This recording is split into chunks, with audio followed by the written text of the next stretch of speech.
Hello, my name is Bora, and I have a strange story to tell. When I was a little boy living in Istanbul, there was a man who was always busking near the city's markets. He was a little man, always carrying a violin and hoping to make his trade from the passers-by on their loose change. A coin here, a coin there, enough to get him food and perhaps a place to sleep at night that wasn't outside. He didn't seem like a mean man. In fact, he seemed quite nice. But he always played the strangest songs. Said he learned them from a music book of medieval tunes. All of them seemed very grim when I was a little boy. Some of them were nice, a little more adventurous and happy, but many of them were incredibly gloomy. They seemed to be about pain, death, misery coming to those who lived around.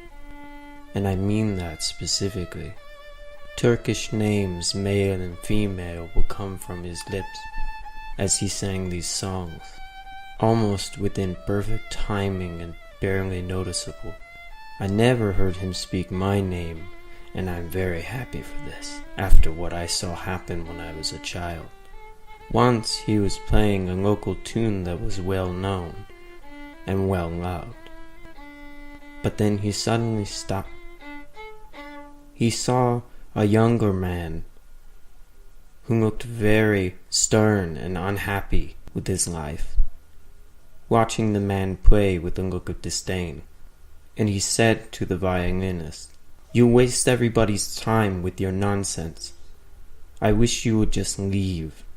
There's no need for you on the streets, getting in my way when I go to the market." But the violinist's smile never faded.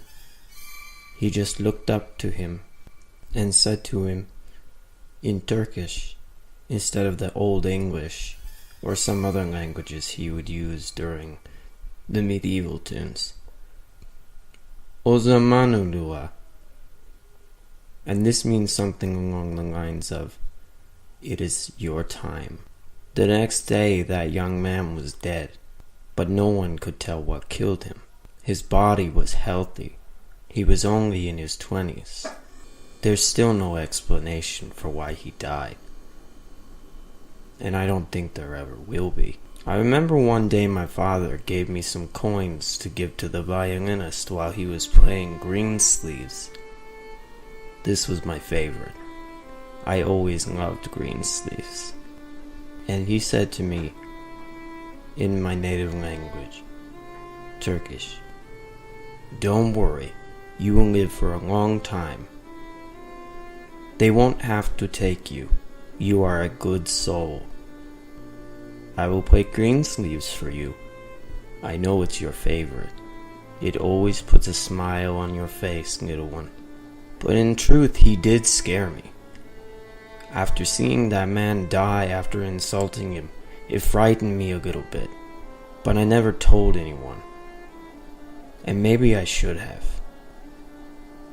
Years later, after I had left my native country to go study abroad in the United Kingdom, I came back and was shocked to see the same violinist, looking exactly the same, in that exact same part of the market, even though it had changed significantly over the years and space was much more confined.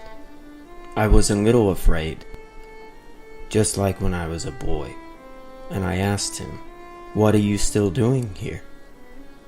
You look like you haven't aged a day." And he said to me, "People need to know when it is their time, so I stay. Would you like to hear Greensleeves, little one?" It made me very afraid, especially after Greensleeves was over, because he told me, "I take no joy in this, but it is your time.